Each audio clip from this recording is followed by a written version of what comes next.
hindi na sana namatay ang kapatid namin. Di ba? Pero anong sabi ni Lord? Hindi siya namatay, tutulog lang. Of course, yun po yung description ni Lord sa atin.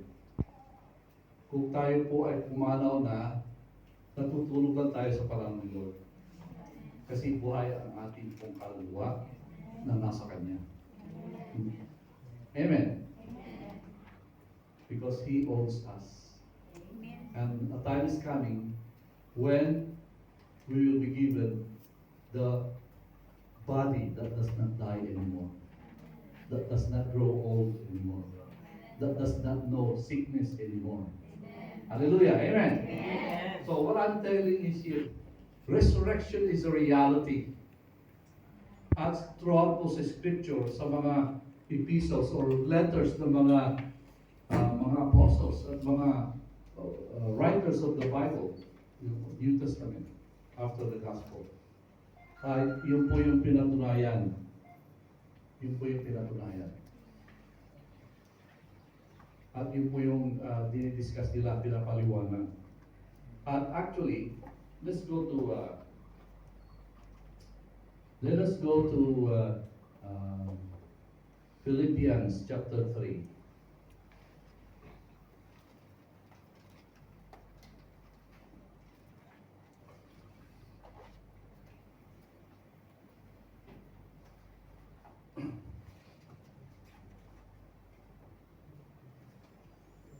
Verse 9 to 11.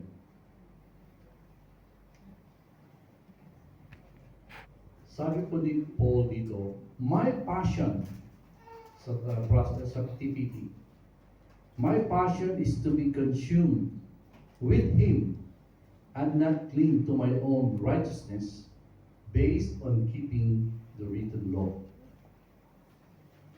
My only righteousness will be His, based on the faithfulness of Jesus Christ, the very righteousness that comes from God.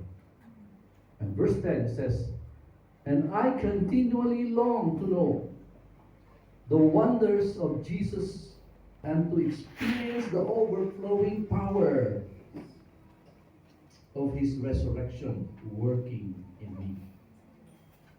I will be one with Him in His sufferings and become like Him in His death. And in verse 11, only then will I be able to experience complete oneness with Him in His resurrection from the realm of death. Sabi po ni Paul, very passionate siya na malaman yung kapangyarihan ng resurrection, yung muling pagkabangon sa kamatayan. Bakit? Para sa ganon, kasi yung knowing ang sinasabi ko dito, hindi lang yung alam sa isip. Kaya sabi ko dito, para ma-experience ko ang ultimate na kagustuhan ng Diyos na kung saan ay nakiisa na ako sa Kanya sa lahat. Ibig sabihin, mula sa Kanyang pagkabuhay, sa kapangyarihan na umihiral sa buhay ni Kristo na nasa akin. At sabi niya, from the realm of death, being risen from the realm of death.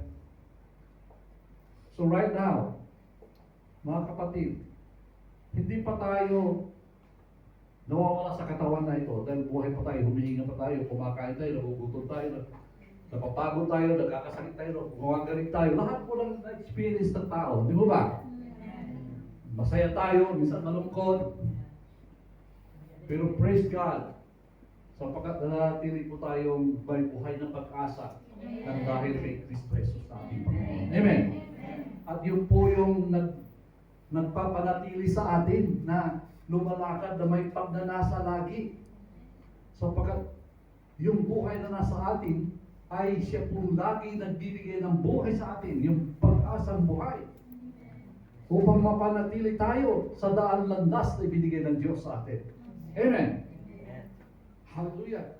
So sabi po ni Paul, para sa ganoon, alam niyo yung knowledge, pagka nalaman mo yung katotohanan at lalakaran mo, then mararanasan mo yung sinasabi ng salita ng Diyos na totoo pala. Kaya sabi ito, magkakaroon ako ng pakikisa sa Kanya.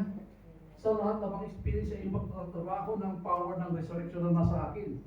Kaya sabi ni Lord, walang imposible doon sa mga naniniwala na nananampalataya kay Kristo. Amen. Kung kaya si Lord, bilib na bilib. Hindi siya nawawa, hindi siya nagdududa na kaya natin gawin ang lahat ng ginawa niya. Amen. Yun po yung power of resurrection. He's so confident because He has already naisalin na sa atin, nai-infuse sa atin yung kapangyarihan na yun sa pamamagitan ng kanyang buhay. Amen.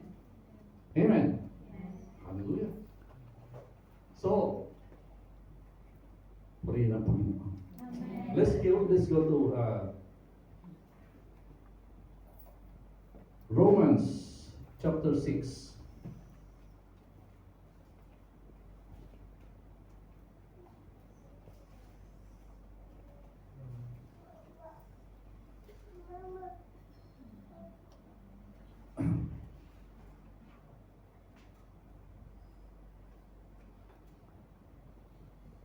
Verse 1 to 14. Let's go to that.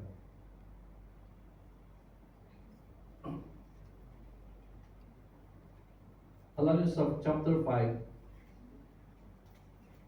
tinuro, binabahagi po ni Paul yung kahirapan ng kapangyarihan ng kasalanan.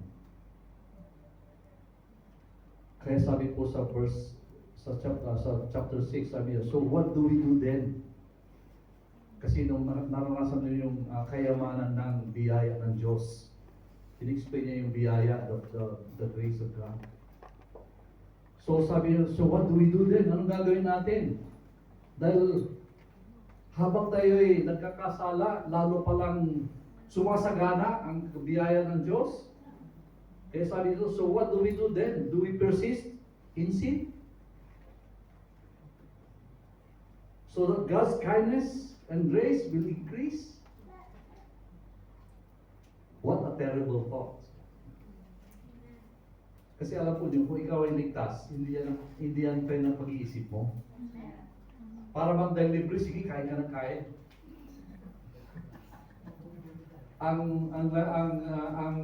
Ang nagbibigay sa ito, yung umiiral sa yung libreng isip.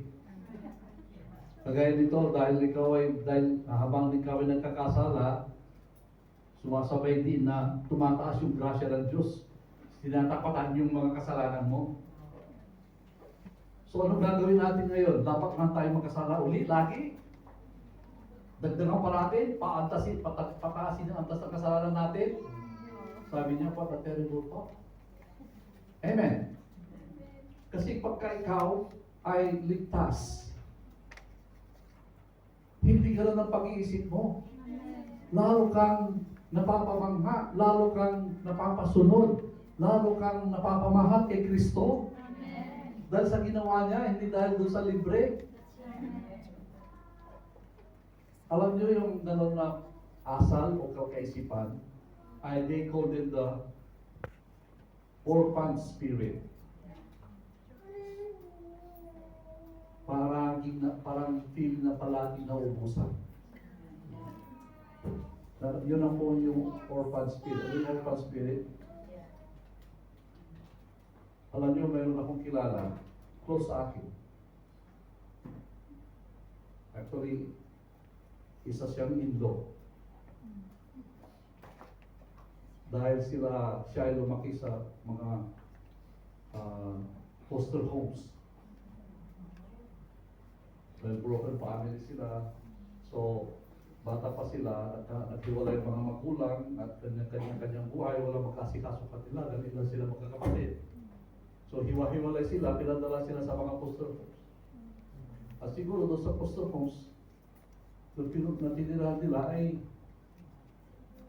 mayroon silang yung alam niyo yung siguro pinabayaan lang sila para bang survival of the fittest. So, alam niyo yung pagka kailan kukunin na lahat na, pupunin yung plato, yung madaron, kasi baka mawalan. Yun po yung orphan spirit. So hindi lang po yun sa physical na pagkain. It is just yung pong ganun is just as an example. So yung orphan spirit din yun nun, habang sumasagala, samantalain natin. Di ba ganun yun? Na hindi mo naman kailangan, pero sinasamantala mo, sige. Orphan spirit. Pero kung ituwid mo yung pag-iisip mo sa tama, at kung ikaw ay hindi naman na orphan kasi mayroon ka ng tatay na hindi nagpapabaya sa'yo, na hindi na ang pagpapahon niya sagana sa'yo, so hindi ka na mag-iisip ng gano'n kasi back up ka lagi.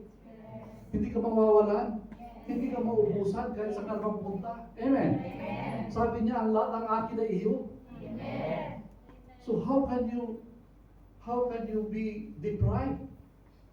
Amen. You know why? Because it's the resurrection power. The resurrection power is the power that makes available yung mga resources na nila para sa atin. Amen. So huwag tayo magkumpara yung resources para sa kapatid mo ay sometimes is unique sa kanya. Kasi iba yung mission niya. Amen? So yung pangangailangan niya iba. Kung siya ay, ang mission niya ay sa dagat, mayroon siyang maganda yung mga motorboat niya. So huwag ka rin makasama ng motorboat kung ang pinapadalawang counselor sa lupa. Kung wala kang magagawa sa motorboat sa lupa. Amen? Ganun po yun. So ang orphan spirit, gusto mo meron siya, meron ka rin. So meron ka, hindi mo kailangan.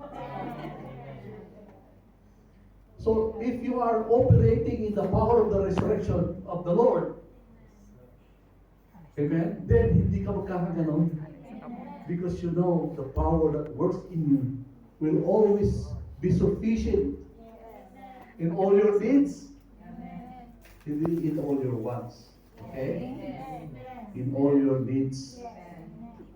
So ibig sabihin, hindi ka pababayaan. Kahit sa kapangyarihan na kailangan mo, kung kailangan mo magpabangon ng mga patay, yung power na yun na available sa'yo. That's why yung mga apostles ni Lord, I believe they have experienced raising the dead. Saan man sila naroon? Karaniwan lang sa kanila yun. Why? Because that's the anointing. Because that's the power of the resurrection of Jesus' life in them. Amen? At huwag din tayo mahingit sa kanila. Kasi the same power is available. Walang bawas.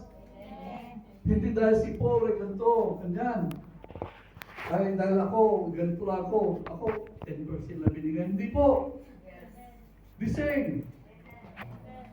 Ang